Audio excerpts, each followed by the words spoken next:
my thing, right? Your computer. And I just got to get it to Clubhouse. 1 second. Clubhouse. Join. Okay. Boom. Everybody on mute. No, just okay. Let me know real quick though. Recently, with my headphones have not been sounding good. Is it good? Sounds good to me. Center. I'll just turn off the computer volume. All right, we're live. Episode 79 of We Gotta Believe.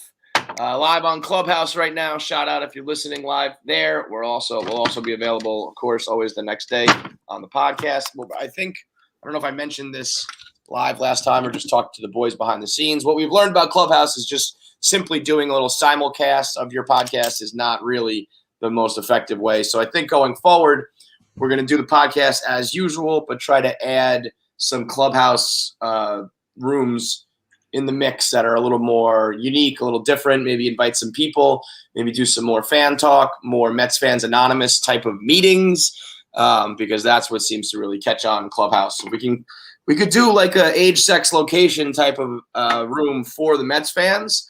Maybe we get 3 or 4 Mets fans in there and they tell their stories about, what kind of Met fan they are, or their history with the Mets or whatever. So we're going to be doing more with that. If you're interested in being involved in our clubhouses, first thing you got to do is join the We Gotta Believe club. So the way this works is is that all set up, Kyle, by the way? There's no We Gotta Believe club at the moment. They're starting 9, which we could jump in with them and talk Mets when they're doing the divisional stuff. Otherwise, we have to wait because Clubhouse is still in beta somehow. Okay, so eventually the plan will be to have a We Gotta Believe club, which is cool because obviously that's where we do our shows. But also, if you are a member of the club, and let's say you and a couple other Mets fans wanted to do your own stream, doesn't even have to involve us, but you could just do it in the We Gotta Believe club. So that's the idea, It started to make sense to me, the room Clubhouse, when I started to understand that, where it's like you can be a part of this club and other members can join in if you do a stream in that room. So a lot of I think it's perfect for the Mets, for any team-based idea, because we're all in this shit together. And especially life as a Mets fan, where you're going to need some support, you're going to need some shoulders to cry on, some people to lean on. Right now though, Clem, I'm feeling good, if you will. If you'll humor me. My mood when we jump into these rooms is determined by what happened right before we started. And last week, I got paranoid about another scandal coming, and that's what was on my mind. This week, I saw Frankie Lindor walking in the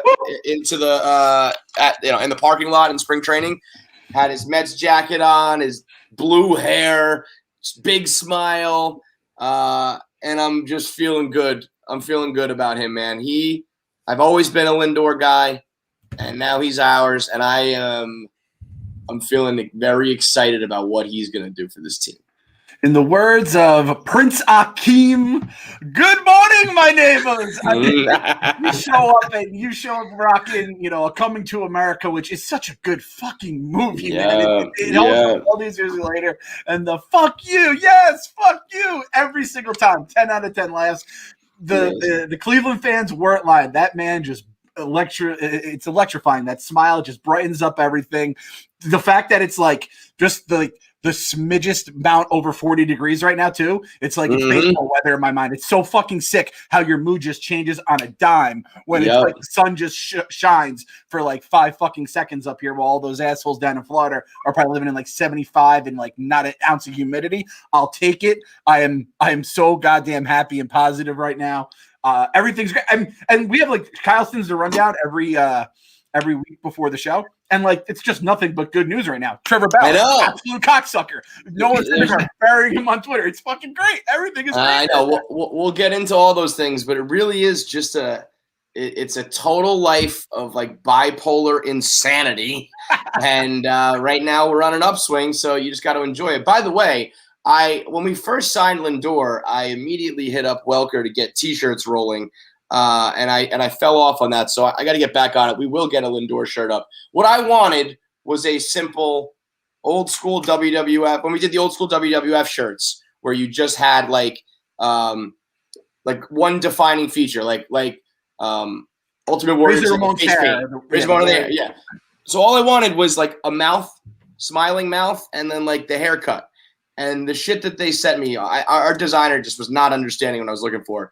And the shit they sent was just painfully bad. I was like, this is like, why would you think this would be a t-shirt? No one would wear this. But I will get you a Frankie Lindor, like blue hair, big smile, maybe even the old school Oakley's sunglasses shirt, and it will be fire. He's got like the yo swag. He had like the pinky ring on. He's wearing a pinky ring with 3 chains and bracelets. And I was like, this guy is just made for New York. It's all different. The yo swag without any of the baggage. Like he's teaching Jeff McNeil 3 years later how to turn a double play. That's what's different is like Yo's swag, and a lot of times the swag is like arrogance and cocky, and in a bad way, where it's like a one-man show, and you kind of are like, oh, I don't know, like this might not be good around the clubhouse, or this might be a problem. Frankie Lindor, I feel like Frankie Lindor is like when in Big Daddy, when they let him dress himself and he comes out with like a colander on his head and a cape, and he's just like, look at me, this is my style. I just feel like he's a kid who wants to look cool, and it's like Halloween almost every day. Like, what color is my hair going to be? What's my jewelry going to be? What am I going to rock? And he does it all with a smile, and I don't think anybody can be mad at it as if it's like this braggadocious, like peacocking.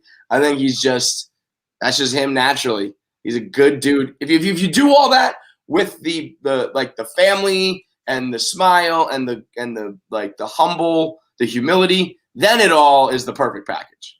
Yo's swag was like the girl who has the giant hoop earring swag. It's like you can see it as like, oh, that one's gonna be a problem, but you know what? Watch out! Fuck off, right? At the same point, yeah. And we knew.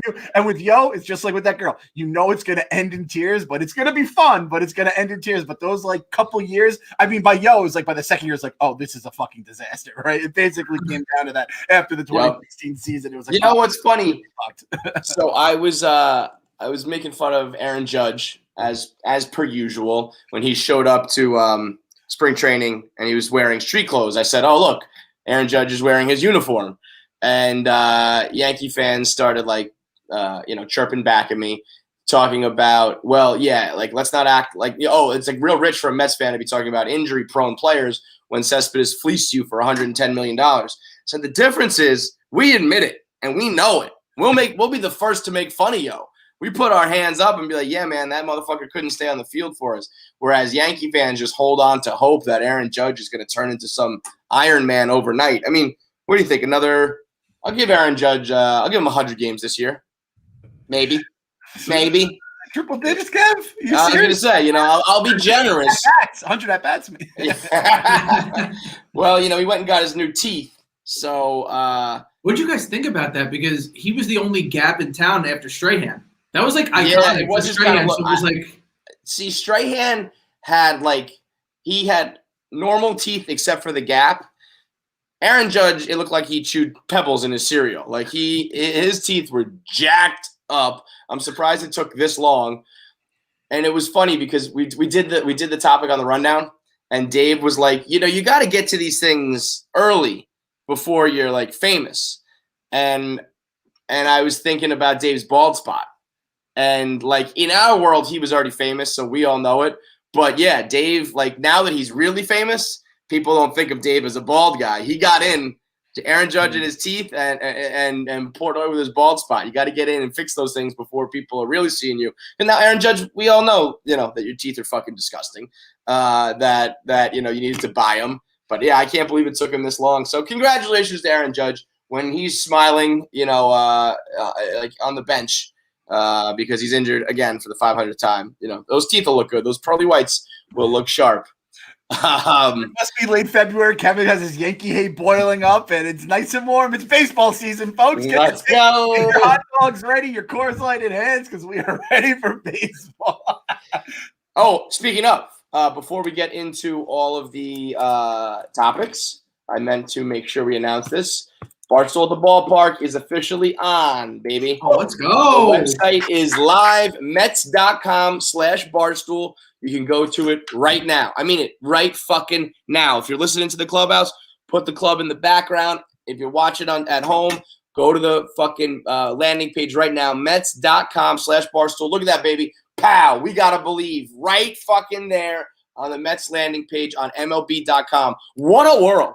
I don't think we're getting enough credit here. We have completely backdoored this and circumvented this. Like any problems we had with MLB, any problems we've had with any problems some people at Barstool have had with Steve Cohen. All I know is on MLB.com, front and center, a big fat banner. We gotta believe with our logo. It's a beautiful thing. So the ticket package is on sale. As I mentioned earlier, because Steve Cohen is a benevolent king and a generous one, tickets are even cheaper this year. Usually ticket prices go up, not anymore. Ticket prices are going down, so they are cheaper than ever. There are 6 dates. So our first outing is right away, right off the bat. I wanted to get right in the mix. April 10th, 1:10 start, Saturday against the Marlins. Day game. Day game. It's literally the first weekend that we are home. I think we're away the very first weekend of the year. I think the second weekend of the entire season, the first weekend that we are home. I wanted to get in the mix. I think there's a better matchup a couple weeks later in April, but I was like, fuck it. I want to do it. I want to have one outing before. Listen, there's going to be plenty of outings. There's going to be plenty of games to go to in cold weather when we're making a deep playoff run, okay? But I wanted one right away, early in April, or maybe it's still a little chilly. Maybe, you got to wear a hat. Maybe you got to bundle up a bit for the real ones. So right off the bat, we got April 10th against the Marlins. Then Saturday, May 8th against the D-backs. I don't know. I didn't check this, but May 8th is right around Mother's Day.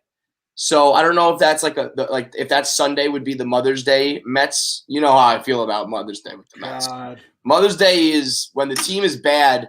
Mother's Day is usually the console date. This year I was like, fuck it. May 9th is Mother's Day, is it? Yeah. Yep. So ordinarily I would be canceling the season Sunday, May 9th against the Diamondbacks. And I said, you know what? Not even concerned. Not even on my mind, even though it was definitely on my mind. We're going right to the D-backs May 8th. And then this is where it gets good. June 26th against the Phillies. July 24th the next month against the Blue Jays. So you get to see Vladdy Daddy. And unfortunately, George Springer will be booing him and talking shit. Saturday, August 14th against the Dodgers. So you get a nice preview of the NLCS. Boo Please let Bauer. And oh man, if we get a Bauer matchup, give me a Bauer, Syndergaard, Barstool at the ballpark. Oh my fucking God. And then we wrap things up again with another Phillies outing. I don't like to double up opponents, but the way September shook out, it was just the best option. And we did kick around the idea of sprinkling in some other games. I do believe we host the Red Sox for a series. So I was talking about maybe having Jared almost run his own Barstool at the ballpark in our house. We could all kind of get together. So there's a bunch of other options going on, and I hope that this year we can maybe do like a podcast live from one of them, or link up with Darren and do a tailgate.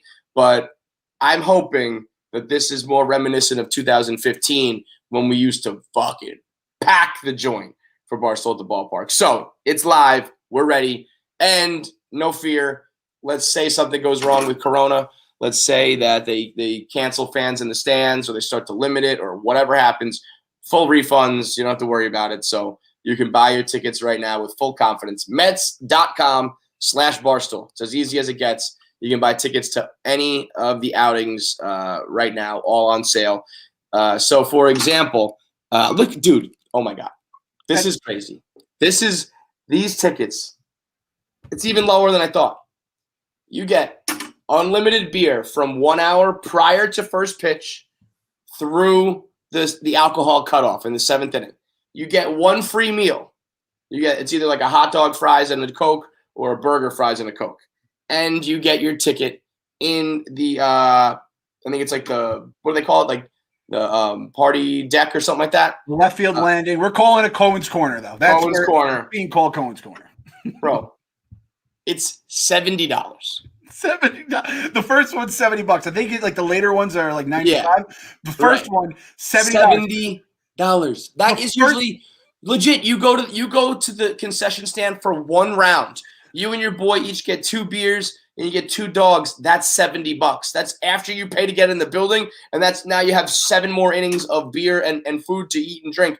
You get unlimited for the whole fucking day for $70. You could move the decimal point over 1. I would pay $700 right now because it's fucking Corona. Like this is gonna be my first day out since Corona happened. Like I don't go to the. People are like, "Oh my god, I can't believe they shut down the bars after 10." I was like, "Oh wait, bars are open right now? I didn't even know bars were open at that point of fucking Corona." I know. My life has been stuck with the kids. The kids are going to a babysitter, or fuck that. If we can't get a babysitter, they're just staying home alone. We're locking them in the door. Me and the wife are heading down, and we're fucking going to Cohen's Corner, and we're basically serenading Steve Cohen. Like everyone who goes to opening day, God bless you guys get to go. That's like the fucking fancy shit. I'm going day 2. That's when all the fucking savages come out. That's the wildling time. The people that get priced at opening day, and we're going and we're fucking getting rowdy. I'm bringing my trumpet. I'm fucking bringing in Diaz, whatever the fuck it has to be done. I think that will be the third starter. So I don't know if that's Carrasco or Stroman as of now. I mean, if a couple of rainy days happen, maybe we get Jake. Hey, I'm not going to be upset with that. I mean, could you imagine that one? Oh, man, right off the bat if we got DeGrom. So it goes $70. Then it goes 85, 95, 95, 85. So it plateau. It goes the highest it goes is to 95, and then it actually drops back down for the September outing. So September against the Phillies. I'm hoping by then the division's like wrapped up and in the bag. So either way, like we'll be fucking just having a party because the NL East is ours, or we'll be in a dog fight and we got to face a division rival for $80, man. September playoff chase baseball, unlimited beer, $80. It's unbelievable. What is that, Kev? Are you talking about meaningful September baseball right now? Is that what happened? Because I think that's what we're getting this year. God, we need to. I've been saying it over and over again for years now. I still have never made a meaningful games in September shirt. So I'm gonna finally do that, and I'm gonna do a Lindor shirt, and you can get that along with all your Cohen.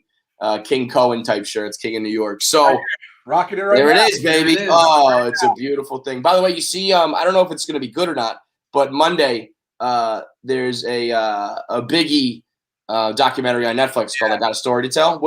I only saw a picture. Do you know what it is? Do you know who's telling it? Do you know who made it? Do you know what the premise is? It's an interview with. It's like your typical thing. It's like his mom. Diddy's in it again, fucking. I think Cease and all that stuff, and I think they focus on a lot of like that early footage of him like rapping on the corner and shit like that. I feel like I've seen this movie like 7 different times. Yeah, he's doing. It's like, all right, well, I'm gonna watch it an 8th time, I guess. What is decent? He's going like back and forth to Jamaica, like that was part of the thing. Like in his childhood, he was growing up. He used to go over there a bunch.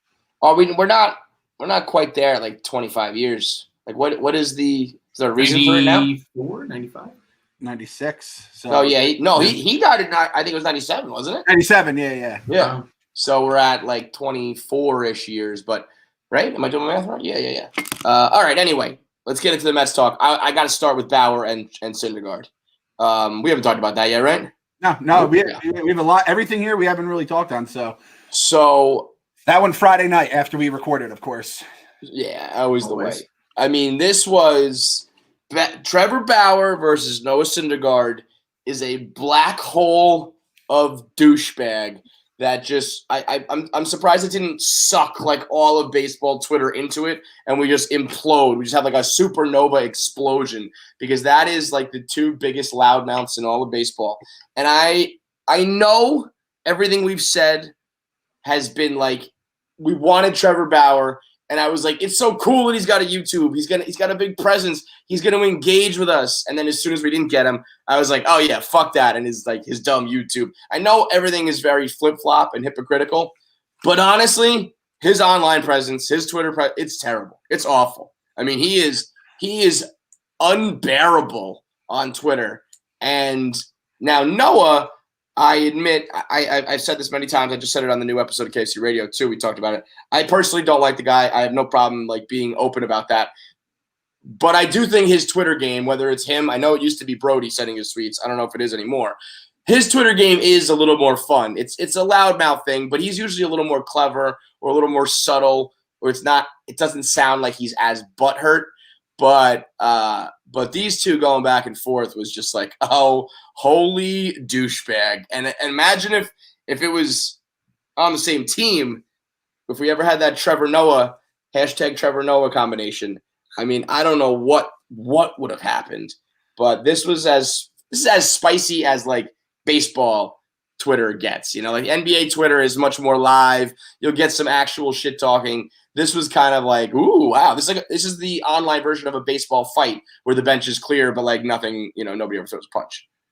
Like the fact that we obviously all the shirts that leaked on Bauer, it's like it feels like he honestly signed with the Mets because he's already getting into shit. Like Dodger fans are already like this. Like it's funny too because I'm seeing in like the tweets or on Reddit, and Dodger fans are like, this fucking asshole's already doing this. Like, god damn it, I have to deal with this for probably 3 more years. Yeah. In year 4, he's gonna be like, I'm not opting out of this shit. Dude, he really is $40 million. He really is like right away. He said, "Don't chase me for autographs," and he's like beefing with the fans a little bit. It's like, dude, you didn't. And you know what is crazy, Jared? I know the Rocket is like friends with him, and so I get it. He defends him, but I remember saying like, you know what, better off this way because the New York media would have eaten this guy alive. And he's like, no way, man. Like Bauer would just give it right back. He goes, he doesn't care. He doesn't care. He would just brush it off and have some fun with it. I'm like, bro, he absolutely cares. He is the definition of caring. There is not an ounce of him that says like, oh yeah, no big deal. I'm just gonna let it roll off my shoulders, like roll off my back. He's as insecure as it fucking gets, man. It's crazy. He responds to everything and everyone all the time. He answered immigration questions, and then Noah posts a picture of fucking him laughing and saying, and then he donated, and then he apologized and donated, which is like very harmless, very Twittery, and immediately he's like, oh, I'm sorry, I couldn't apologize and like donate money to a worthy cause. And then he's digging up inside joke tweets that Noah Syndergaard has with the fans and pretending like it's more controversial than it is. Like he does not get it. Everyone thinks he gets it. He doesn't get it. No, he quote unquote gets it, meaning he knows there's value in building an online brand. And so he's doing it and he's trying. And honestly, it's easy for an athlete or anyone who's not in the internet world to build a brand because all you have to do is do it. Like there's just so few of them that it's like, oh wow, I will subscribe to Trevor Bauer. I will follow him because there's just not many players doing it in an official capacity the way he's doing it. So he gets it in the sense that he's listening and he's aware of like where the world is moving, but he does not get it in terms of what to do. I mean, not at all. He's not very funny. He's very very sensitive. He claps back. He seems just, you know what he is? He's a cake eater. It's like if Adam Banks had a Twitter. You know what I mean? He's not one of us. He's not like a cool dude who's relaxed. He's very, and that makes you wonder. It's like, you know, usually when you're insecure and you snap back at people, it's because they've struck a chord and you know that they're like spitting some truth. So when people, you know, come at him talking about his like being thin-skinned, I think he knows it. I think he knows it's true, right? It's the only reason you would, you know, you cave in and reply. It was like and you know, we've seen no shortage of, you know, internet fights here at Barstool, right? Participating in them, our coworkers are in them. The lamest move there is going through fucking old Instagram comments from like, and whether or not it was, you know, screenshotted and you found it from someone else or you literally did it yourself, that is just the lamest fucking move. And Trevor, he did it himself. If he took the time to like scroll, you know, 52 weeks back and find a comment, I mean, that is as lame as it gets. I'm hoping that someone like fed it to him, but either way, you know, it's like there's kind of rules of engagement, especially if it's another player where it's just like, yeah, come on, man. But Noah too, though, like Noah, you know, went back at him a couple times. I would give the edge to Syndergaard as far as like who was a little more funny and who was a little more, you know, just like cool and calm about it. But the whole thing was kind of like, you guys, Just stop. Both of you put your phones down. Just stop. We had to root for our guy, right? You know, it is our guy. Of course. But at the same point, it was like, oh, this is just so bad. And Noah, like, shout out to Noah for not going to the easy, like the low hanging fruit at first. And then he's just like, all right, dude, you have a fucking, like, get your droning your mixtape out because you have that song out there. You cut your fucking hand in before the biggest start of your fucking life, you goddamn asshole. I also think that, you know, nobody wants to say it because then you kind of get in trouble with like misogyny and feminism and stuff, but the whole situation with his agent is weird, and like and the way that she's like so involved, and then the way they botched it all. I think he could have easily gone in on that, but then it's a whole can of worms. Then it becomes, you know, you're like crossing, even though you're not. I think it is fair game. It just, you know, that's not how the public treats it. So I actually feel like Noah showed some restraint, but the good pictures are weird. Did you see the pictures? He has like prom pictures taken. Oh, he was like, yes. That was weird. I mean, it doesn't help the cause. No, it really doesn't. But again, you know, if you say anything, it's like, you know, you're crossing some line. So, and Noah knew too. Like, and I think Noah knew this or found out, and we all knew this from the jump.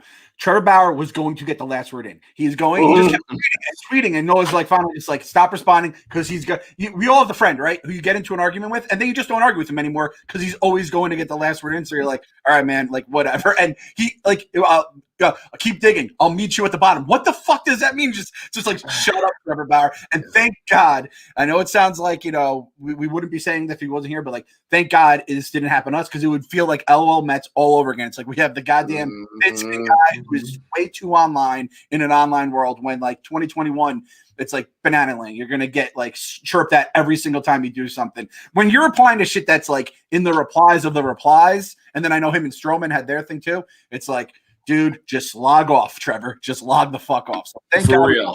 This asshole. Other than at Bars to the Ballpark, where we're gonna boo his ass to fucking hell. And by the way, breaking news: Darren from the 7 line texted us May 8th. They're on our game and their games overlap. So he said huge tailgate on deck. Yo, he back. Your Bars. We've been waiting for that. I've been waiting for that moment. I had no idea. That's perfect serendipity. May 8th. Mother's Day weekend. Usually that's when it gets a little bit nice too. The weather's warm. We gotta believe 7 line, worlds colliding. Oh, you know what we need to do is tailgate from like 11 to 12 and get into the park for our free beer from 12 to 1. Like, we got to start this day early. We got to do like some cakes and eggs.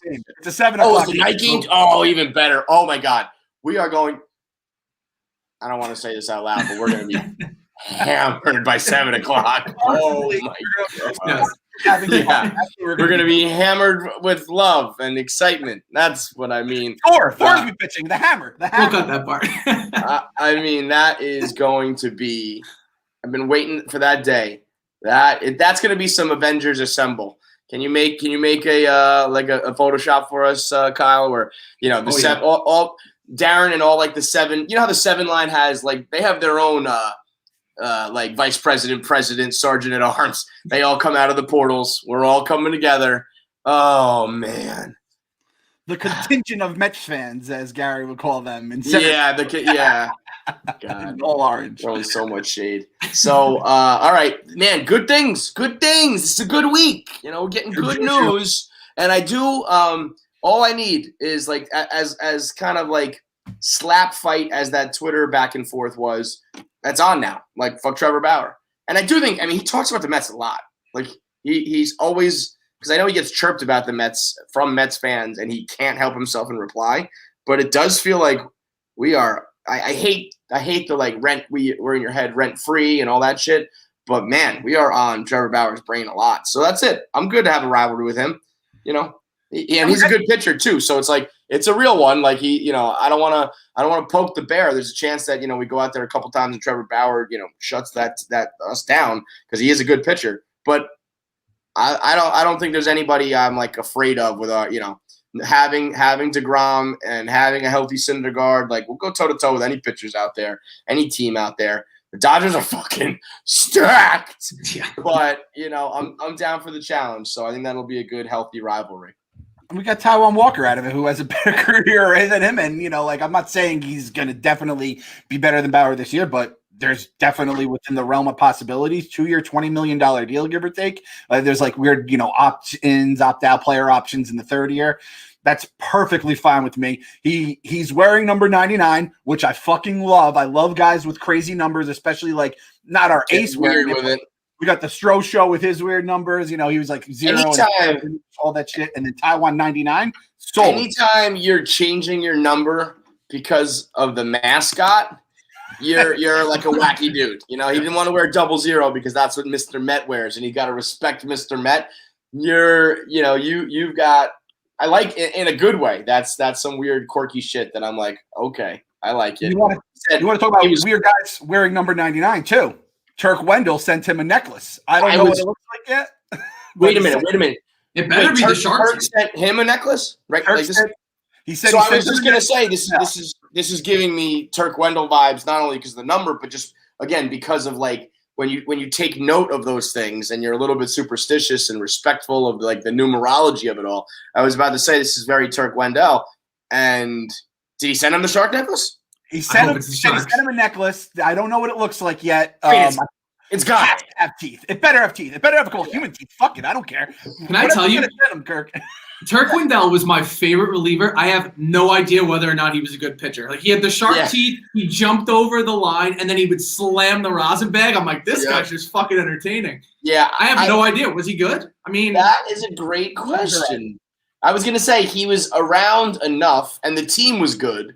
Right. So like, if he's getting innings and the team's good, and he was around a little while, he must have been good enough. He was not like lights out, but. Yeah, I got his numbers because I remember him and Dennis Cook, and my guy was Wendell and Mahomes were my guys. Dennis Cook at Mahomes. Yo, people don't understand Dennis Cook. I hate. I asked my brother about it. I wish he was in. There was somebody on that team who had was he on the team with Olrud? There was somebody good on the team who at one point strained his buttocks. He had a strained butt. And I remember being like a teenager yelling that Dennis Cook should be, I want to say it was Olrud, was somebody he should be his designated butt rubber. I was like, all your jobs should be just rub his fucking butt until he's healthy and good to go. You fucking suck. And I just remember yelling he was like our designated butt rubber, our DVR. It's like I had this pure, like I loved Jay Payton was like my favorite player from that era because I just loved him for some reason. And that was another weird, quirky story. I used to say Jay Payton is an American hero. And there was one time I was yelling it out, and before I could say hero, he hit a home run. And I got super bizarrely superstitious. So I just started then saying he's an American. So I'd be running around being like, Jay Payton is an American. He's an American. I wouldn't say hero because the one time I got cut off, he hit a home run. So I had Dennis Cook, the butt rubber from that era. I had Jay Payton, the American. One was good, one was bad. I loathed Dennis Cook. And I don't really know why I cared so much. He talked the rap. All right. That's the thing. I don't know. I don't know. I just hated the guy. So 06, it was like we had Darren Oliver, we had obviously Dwanner, and we had our lefty righty guys. Bradford was like the righty, and I remember like Wendell and Cook were kind of our the setup guys in '98. Let's see, who is this? Cook had a 2.38 ERA in '98, 99 3.86. 3.8's getting up there. I definitely, I would hope I wasn't screaming, yelling at him when he had a 2 ERA. But he had a 5 ERA in 2000, which might have been. That might have been it. Like when we were making our run, Subway Series type shit, and we had Dennis fucking Cook with it. But he also just looked like a dad to me. Yeah, he just looked like a guy who should be like coaching a little league team, not like playing on a professional one. 6'3" though, god damn, big dude. Turk Wendell 2.93 in '98, 3.05, and then 3.59 in 2000. So Turk Wendell was good, and he was like perfect for Mets fans. Like you said, he had the fucking necklace, 99, threw the rosin bag down, jumped over the foul line, was always animated. So Turk, I would imagine Turk Wendell has a warm place in most Mets fans' hearts, and now we're like parlaying that juju to Taiwan Walker, which again, fucking A+ name. Baseball is a game of names. Turk Wendell, right? It's a fucking baseball name. You're not wrong, but the last time we said that, we were talking about Mickey Callaway. So That's true. Doesn't always pan out, but when it does, it becomes something extra special. R.I.P. to initials too. our boy Mad Dog too. He retired. Our boy Mad Dog. Retirement in peace, Mad Dog Hughes. Oh yeah. Enjoy that one. I love that he leans into the gift too. You see that? He said, "Anybody who doesn't like me, I got one gift for you," and it's just him like shaking his head.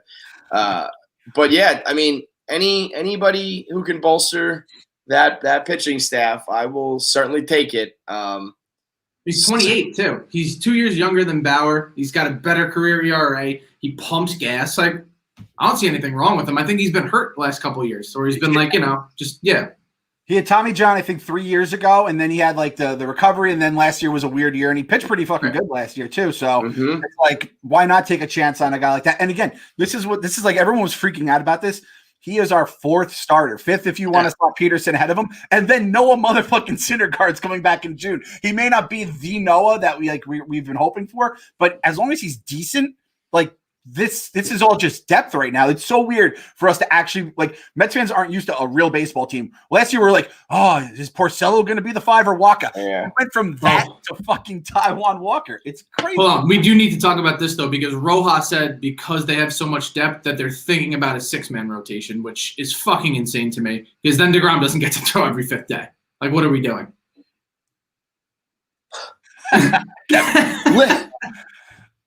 Limiting Jacob deGrom starts is fucking insanity. As a matter of fact, we should go 4-man to just try to get him as many starts as humanly possible. That is completely asinine. That is wacky, wild, dumb, old Mets bullshit where you're just trying too hard and you're making problems for yourself. That is such a bad idea. That's got to be. You know what though? I also feel like they're making Peterson work for his spot. And I think that's a good thing. I think that's like a good, healthy competition. I think he's going to be a good pitcher. And I think that he's going to have that spot. And I think a lot of those back end spots of the rotation will be shored up sooner rather than later. And it won't be as much of this, we got this guy competing. We got this guy competing. Let's throw all these guys against the wall, 6-man rotation. Because as we've seen and as we know, there was a time where I remember saying, let's go with a 7-man rotation. Because we've got Montero and we've got Mejia and we've got all the 5 aces and we got this guy coming up. And then, 2 of them panned out, basically. So, that's why I do believe in the idea of you can never have enough pitching because A, people get hurt, and B, it's so fickle where you think you have too much and then all of a sudden 2 or 3 guys don't really pan out the way you thought they were, or they regress, or they fall off a cliff, or they get hurt. And then all of a sudden you went from too much to too little, in a matter of, a couple months. So throw it all against the wall, absolutely. But I think that the sooner that those spots get shored up, the better. Because if you're going to be a real contender, I feel like you got to have everything. I mean, baseball is such a game of repetition. And that's why I hate in the modern era where they get so cute with the lineups where, I understand you got to go with analytics and you got to match up and whatever. But, I think these guys, when we watch so many Mets who play out of position and don't play consistently, when they played the games with Conforto up and down, and when Dom Smith would, get benched, and it's just let these guys play, let them play in their position, let them pitch in their spot in the rotation, let it turn over a couple times, and let's get fucking going, Yeah, the thing about I don't get too scared about the 6-man rotation. If they were saying that from the jump, I'd be like, oh, fuck. But by June, I guarantee one of those guys will be out. So it's I don't want it to happen, but it's just the way the nature of the beats with pitching is. And Peterson, we need to have a lefty in the rotation, and I am guilty of, I think a lot of people do this. I always wait on left. I'm like, the lefty's fine. If he fucking sucks for the first one, I'll be like, I still think Oliver Perez is going to turn it around because he fucking pitches left-handed. That's the way, as a starter, he's actually pretty decent as a reliever. But I just signed another contract. He's 46. Yeah, he did. I mean, he is like a cockroach. I said, Twinkies cockroaches and Oliver Perez. They will survive the nuclear apocalypse. You guys just took a sip at the same exact time. That was fucking weird. That was like out of the video game. You know, in the video games, all they do it at the same time. Like that was like when they post those videos of the NBA in sync. Yeah, everybody. That was we gotta believe in sync podcasters. We didn't include this on the sheet. So you want to talk positivity? Oh yeah, a little bit of fucking trouble in paradise out there in Seattle. Jared Kalenic is not a happy camper right now. No way! I didn't know that. Oh shit! Holy moly! Fill me in. I haven't heard this. I've been too busy getting canceled on the internet. What happened? So you know that guy Mather who came out on the Mariners who got caught? Yes. Okay. Now, so did Kalenic speak out on that?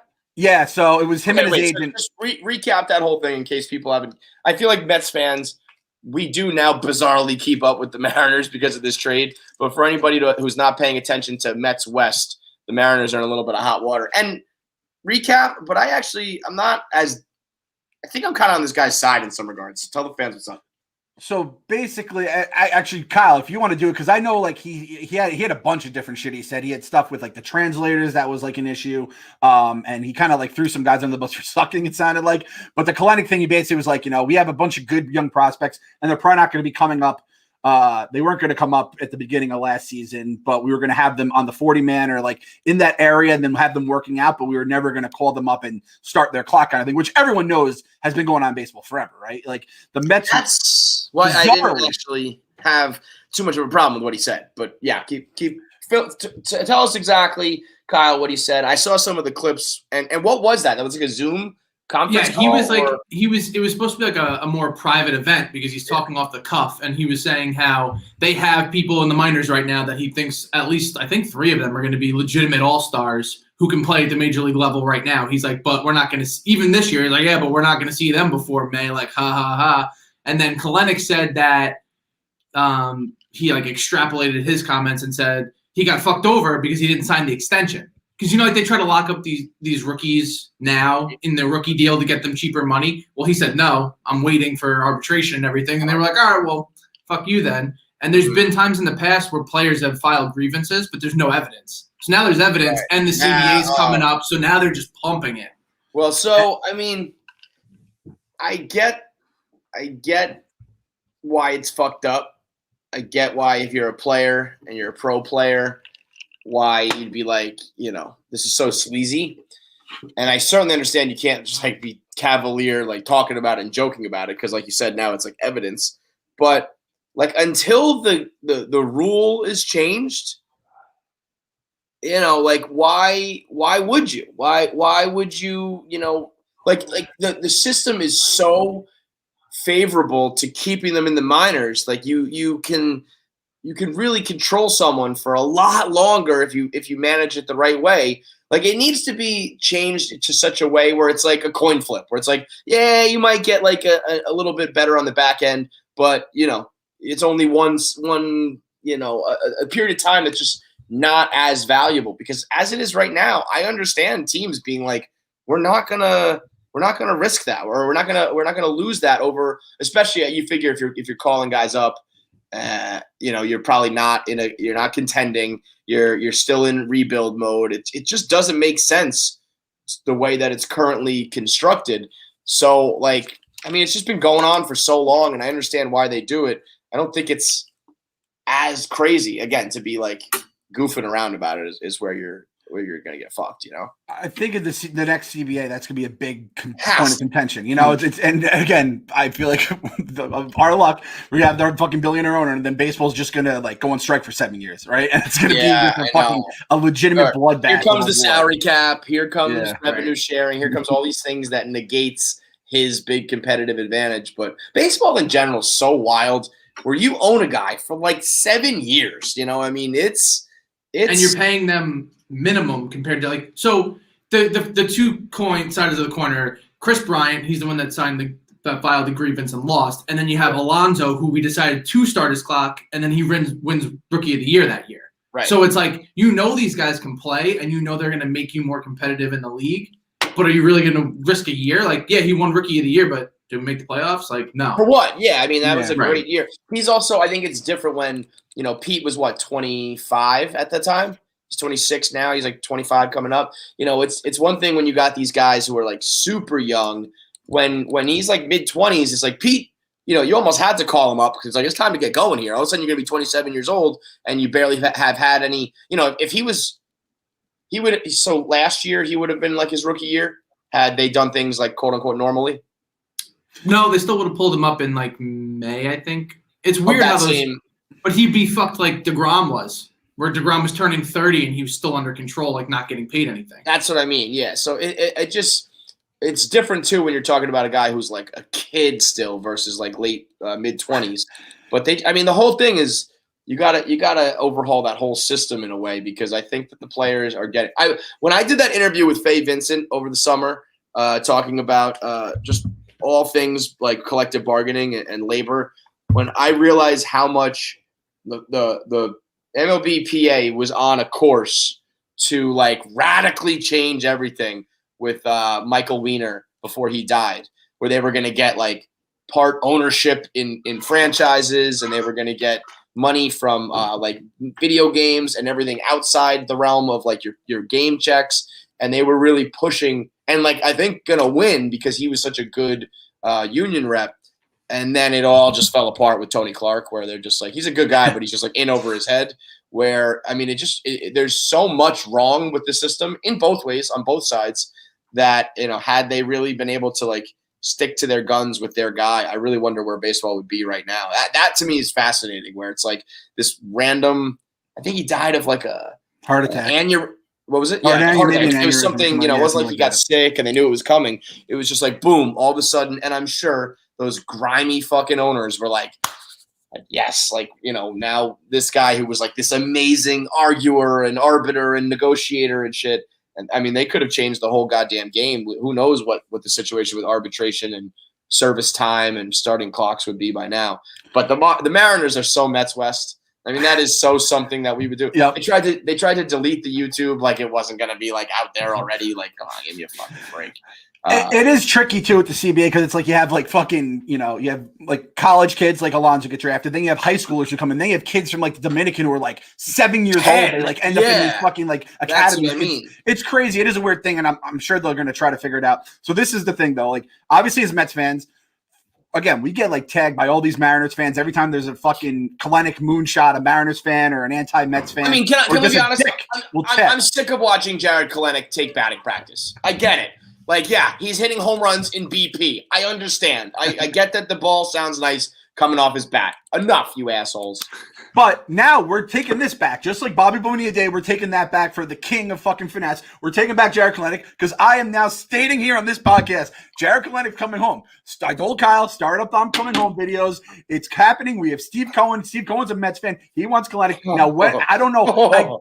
I can't even like figure out when Kalenic can come back. Like, I don't know if it's 6 years. I know. That's a while. We'll see Kalenic in 2031, but he's coming home. Man, that would be a unbelievable full circle. See, that's something that, like, if I was Steve Cohen, I would play a little bit of like fantasy baseball with my team. Like that's a move. Like I wouldn't mind overpaying, like trading back for him and giving the Mariners like too much in return. The fans would go bananas if we got Jared Kalenic back. It would be, just for the headlines, just like when the Wilpons used to do shit for the headlines and it would never go right. Let's do some shit for the headlines over here and have some fun with it and bring back Jared. Oh, forget about it. That would be if Edwin Diaz is good again and Robinson Cano's dead and Jared Kalenic is here. That it would be. And again, you'd have to give up so much to get him. I understand it's pie in the sky, but if you could finesse something like that, it would be such a fucking moment. That guy. He's either going to haunt our dreams forever or be, our hero in one way. I feel like they're just going to leave center field open until he's a free agent, which like at this rate, like we're already like fucking 5 years at this point. Like just sign Juan Lagares for the next 10 years and just wheel him out there. I'm used to him by this point. At least I know what I'm getting with him. And we go from there. This is what Kalenic said. So his agent, by the way, his agent's name is Brody, which fucking pisses me off so much. Brody Schofield. It was communicated. Yeah, right. It was communicated to Jared that that had he signed the contract, he would have debuted last year. So he basically gets a team-friendly deal where he's getting a bunch of money instead of playing it out down the road. It was made crystal clear, Jared, then and now, that his decision not to call him up is based on service time. There's no question that if he signed that contract, he would have been the big leagues. I guess he's fucking, his agent must get all those fucking YouTube sent to him too, right? So then Jared said it wasn't just communicated one time to me. It was told to me several times. That's the God's honest truth. I was extremely disappointed. I worked extremely hard all off season. And he's like, and last year you have a team that is one game out of the playoffs into the last weeks of the season. I know for a fact that could have helped the team out. So again, as someone that has lived through this from like the other side of things as a Mets fan, Mariners fans, I feel for you, but I'm telling you, I want that motherfucker back on my team because it was bullshit that our goddamn idiot agent GM was the one was allowed to fucking send that guy away. It drives me crazy. Just came in like he came in like a wrecking ball. Brody showed up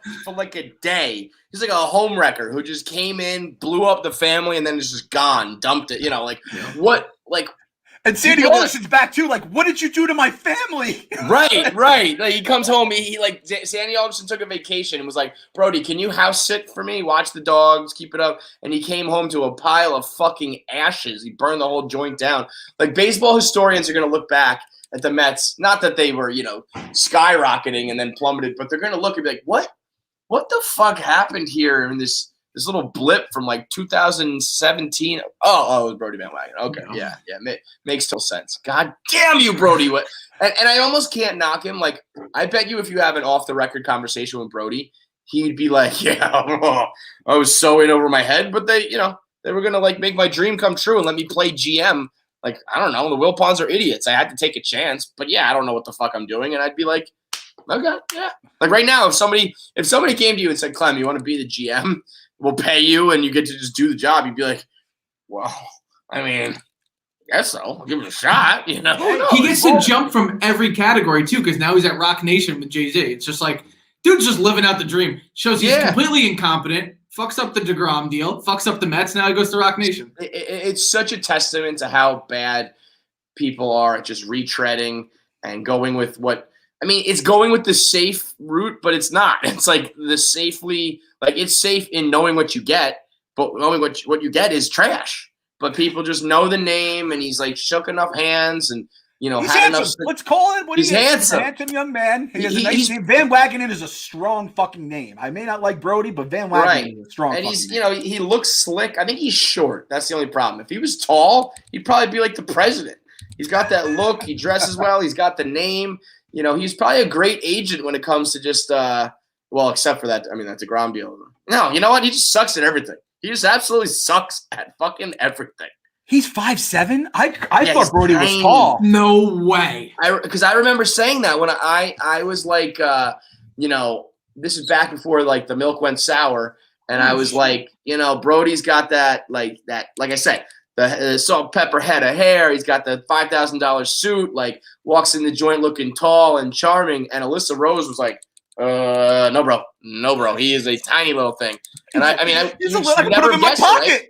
Right? I can put Brody in my pocket. Baseball at Stanford. I know. Yeah, he played ball a little bit, right? I mean, I guess you don't have to be huge in baseball, but like 5'7" is like teensy. I googled his height. It says 1.7 meters tall. I don't know why the fuck it's like that. He would have it in the metric system, that fucking fancy bastard. It's always like the girl pop stars. Like, I always thought Jessica Simpson was tall for some reason. And it was like, no, like they're all like 5'5", 5'6". Brittany, another one. And it's like all those girls too. And like Brody's basically nose to nose with them at this rate. Like, they're all like, isn't that so weird? You know what blew my mind? Two guys in the hip hop world who I think are both like 5'7". Let me just get them right.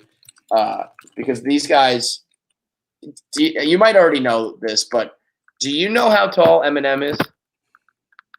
He's 5'7". Is he 5'7"? Him and Brody. And do you know how tall DMX is? Oh no, DMX is 5'11".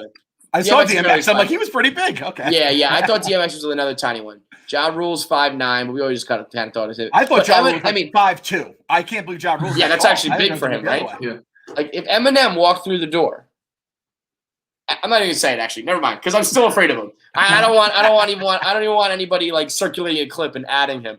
But that's a guy who I would be like, I'm terrified of. And then if I were to see him and like take a picture of him with him, I'd be like a whole head above them. It's crazy. Let me just say, I apologize to the Short Kings listening. There's some 5'7" listeners out there who are just fucking punching their fucking like. I know. They know it though. The Short Kings know it, and that's why they have great personalities. The Short Kings are the funny ones who are charming as fuck because they know they gotta be, and they end up, trading fucking Jared Kalenic for a goddamn 800-year-old second baseman and a closer. God damn it! But he's coming back. It's all right. Positive vibes only. We are taking back Jared Kalenic as our own.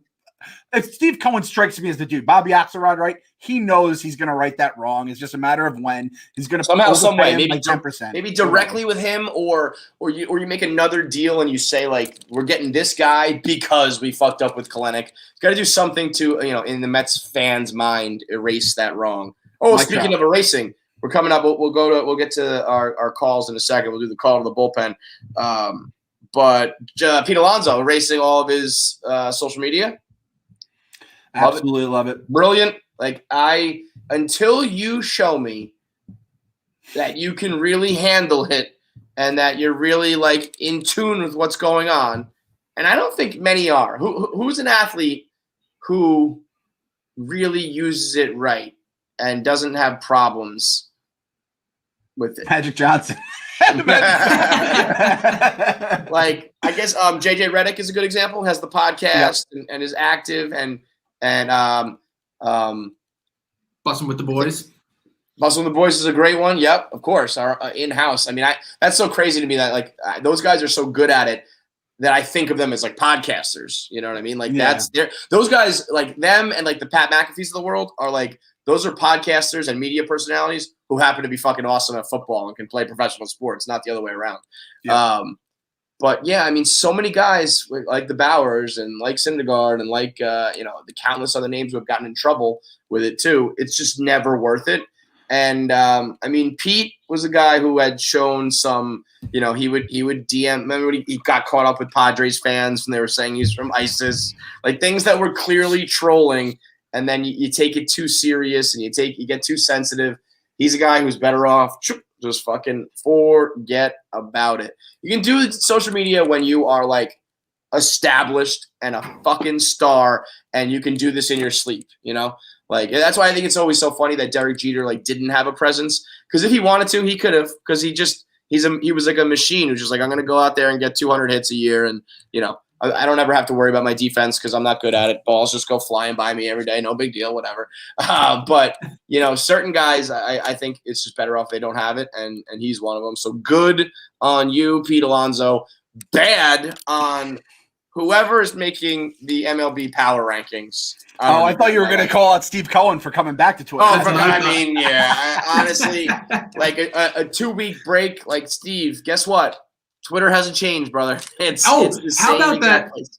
The second that he comes back, now GameStop is fucking through the roof. I know. I was like, this doesn't bode well for me being like Cohen. I was arguing with Dave finally on the rundown, and then as soon where there's smoke, there's fire, and there's smoke again, and there's fire again. I'm like, God damn it, Steve.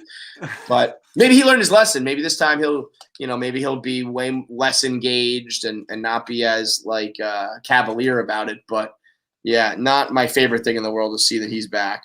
But also definitely not my favorite thing to see Major League Baseball power rankings, Mets number 5 along, with the names up there, like, the Dodgers and shit. I'm like, oh no, I don't need that. I also don't know if I necessarily, I mean, on paper, I guess you do got to believe it. You got to believe, because on paper, this team really is fucking stacked. I don't think people recognize that because they're just so used to LOL Mets.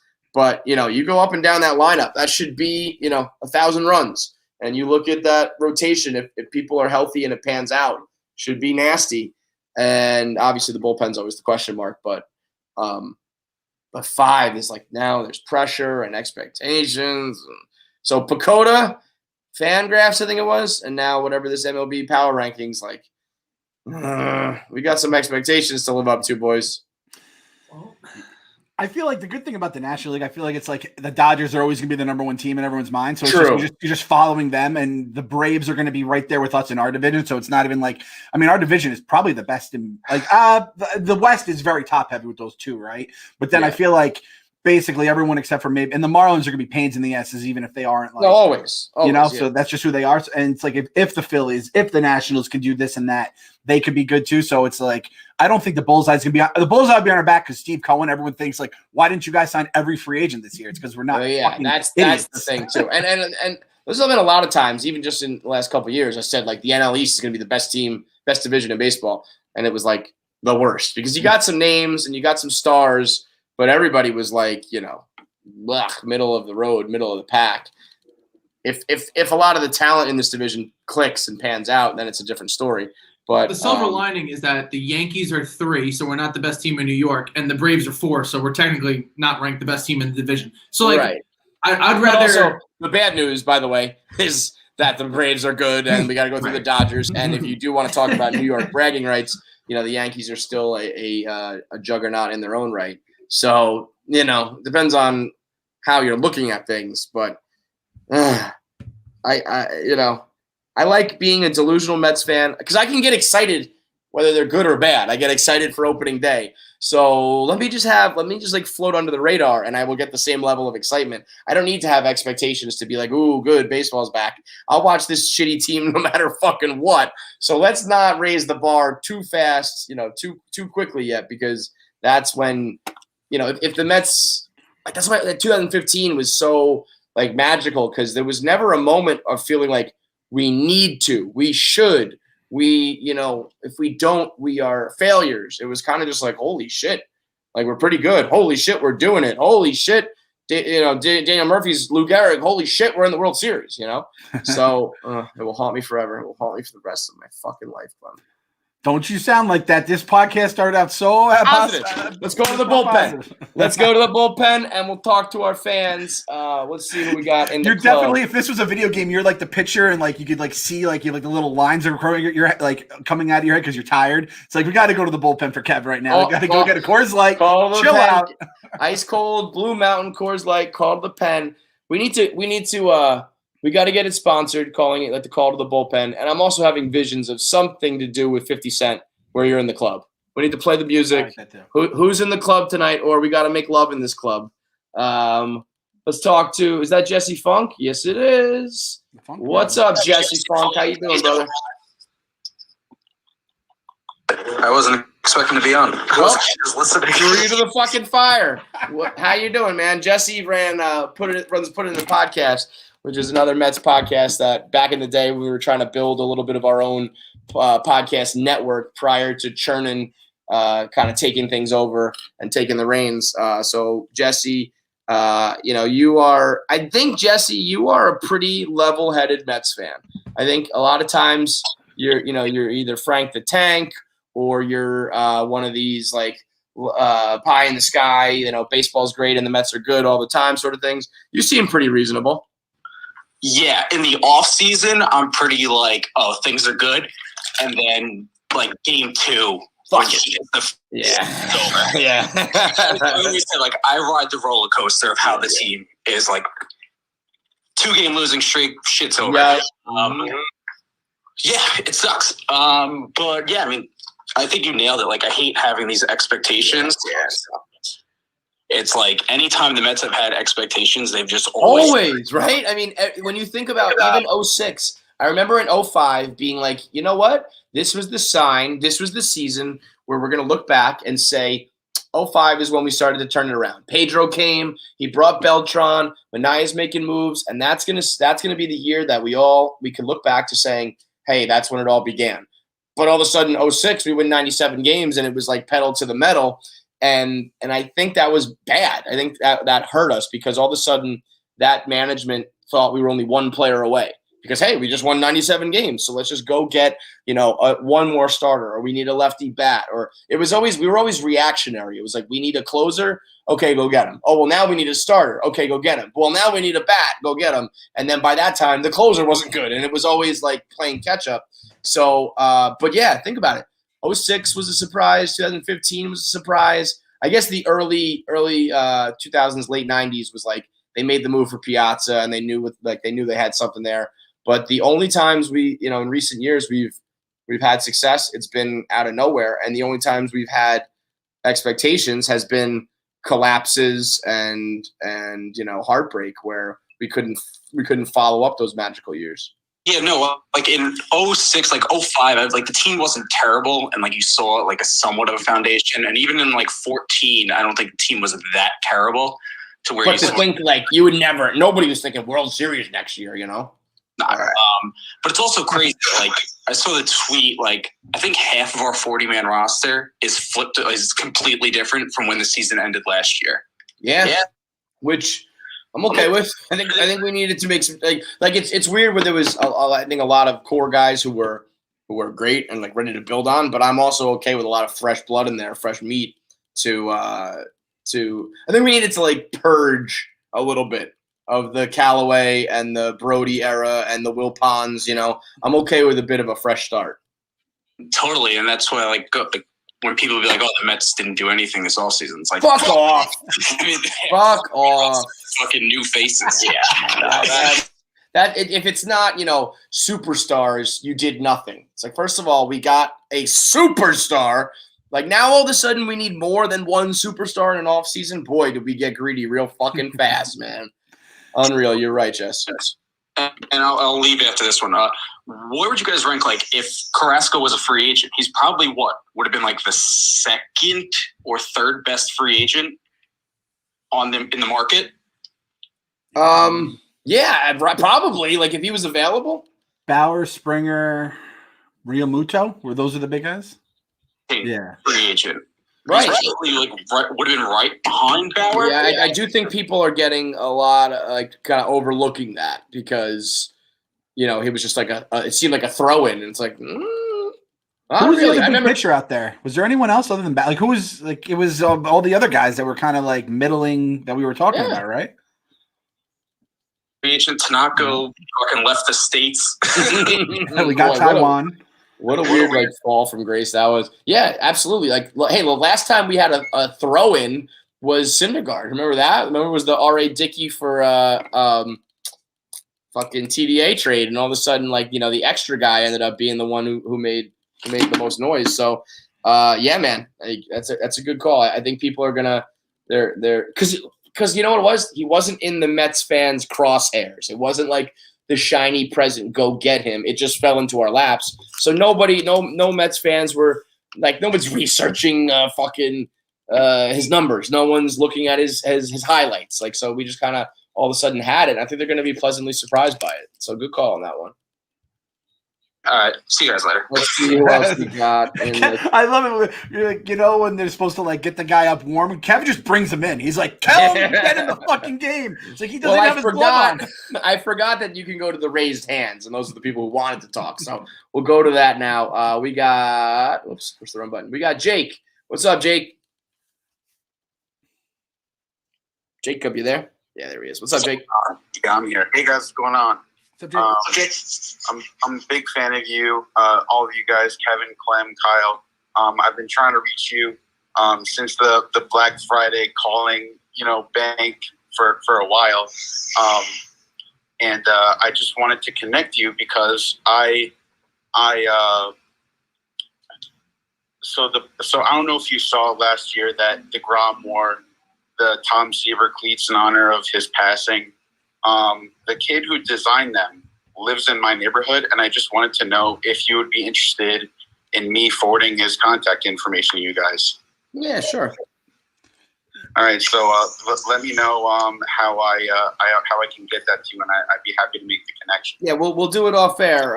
We can Kyle will take down the information. We'll make the connection that way. You got the DMs open, Kyle, on the account? Yeah, just DM our Twitter account.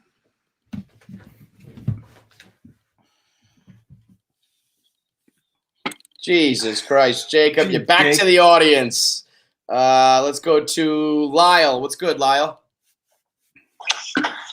Your Dennis Cook brought up a great memory I've got. I was like 9 years old.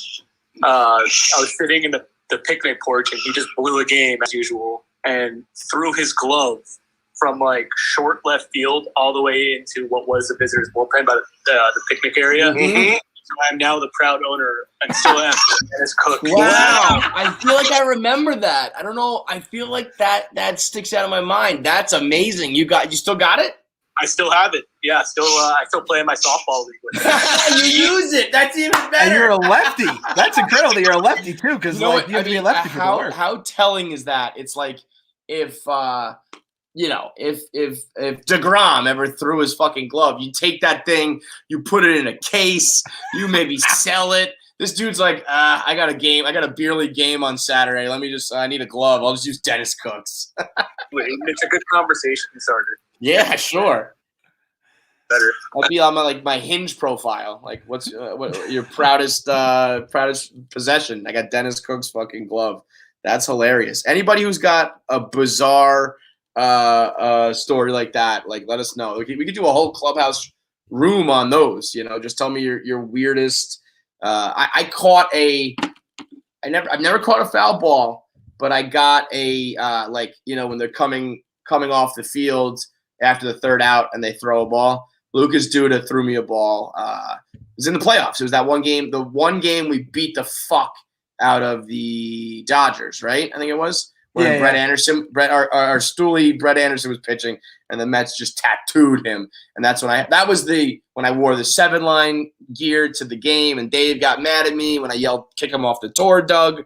We had that whole thing. But Duda threw a ball, and it was like too high for me. So I just went like tiptoes, stretched all the way back, and kind of closed my eyes, and it just landed in my hand. That's the only time that. And I caught a T-shirt I went to a DeGrom game with the Rocket, and I caught a T-shirt from the T-shirt gun, which was the most exhilarating thing that I've ever, like, catching the T-shirt. I'd rather do that than like a foul ball. The T-shirt gun is fucking amazing.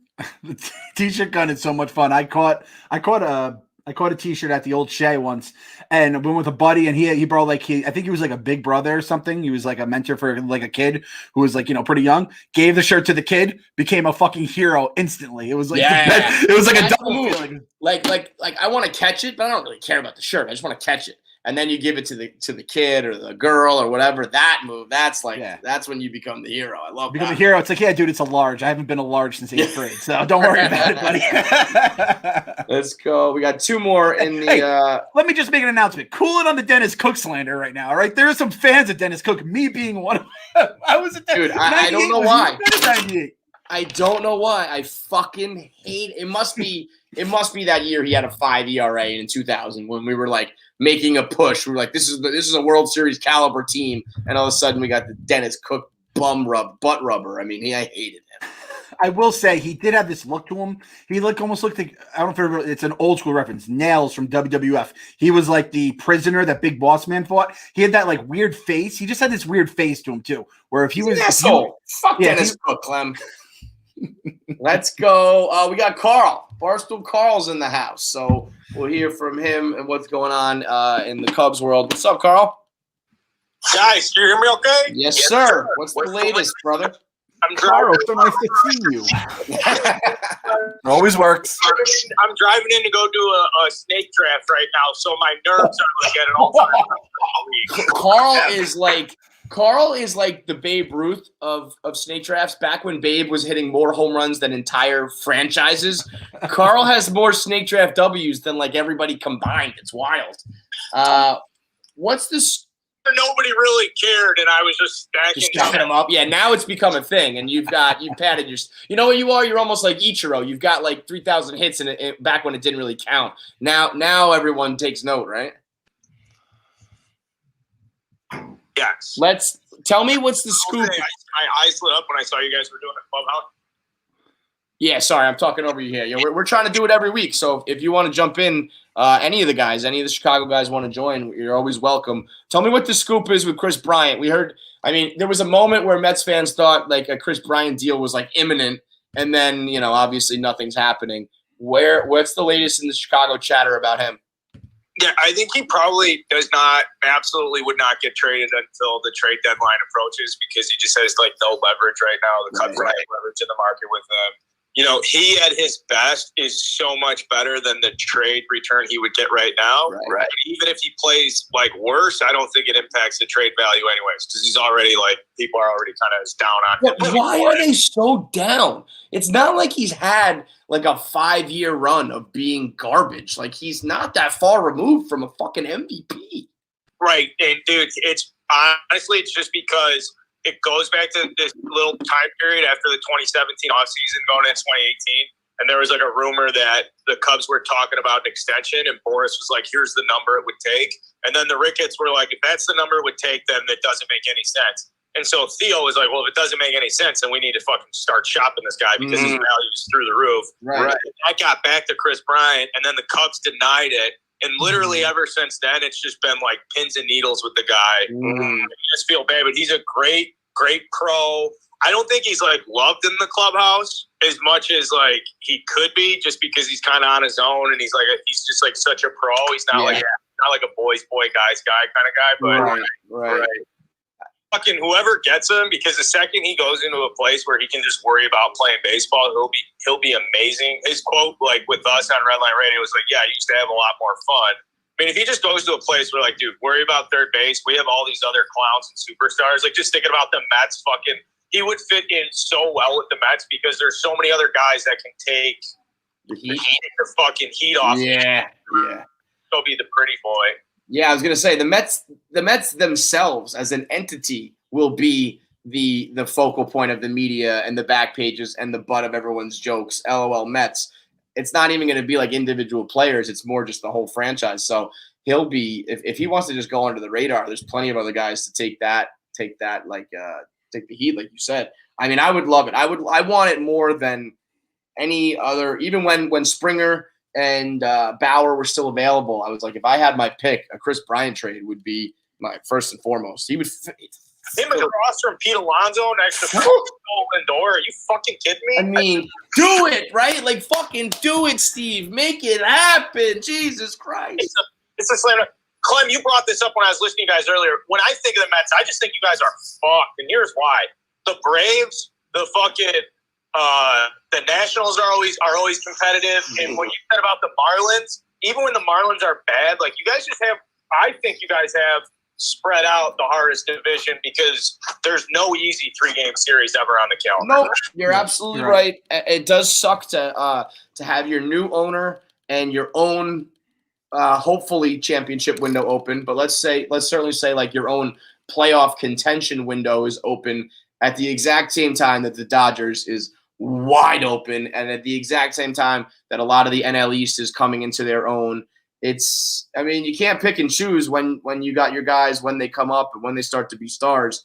But if you could, I would probably have put this off a couple of years. I wouldn't mind all these guys being a few years younger and having our time be when, some of that Dodgers core starts to decline. Because right now it's like it's going to take a fucking miracle, it feels like, to come out of the NL. Yeah, it takes a miracle to get to World Series, Clem. I kind of like the whole idea of like I feel like the Cubs and the Mets like trades. It's always good stuff. Like the Sons of Uribe is the people across town. Obviously, we love Juan Uribe. But going back to we're talking Turk Wendell. A lot of Turk Wendell love today. Fucking Sons of Lance Johnson. I loved Lance Johnson. What a name! Cubbies, nothing but love here. What a name. I want Carl on our side. If the Mets make the playoffs, I want Carl rooting for Chris Bryant along with us if the Cubbies aren't in it at that point. I want to have Carl on my side. That's a guy you go to fucking literal war with. Yeah, that's a guy you want in the foxhole with. Carl's a foxhole guy. Carl is a big foxhole guy. All right, man. Let you go do your thing in your snake draft, brother, and maybe we'll catch you next week, all right?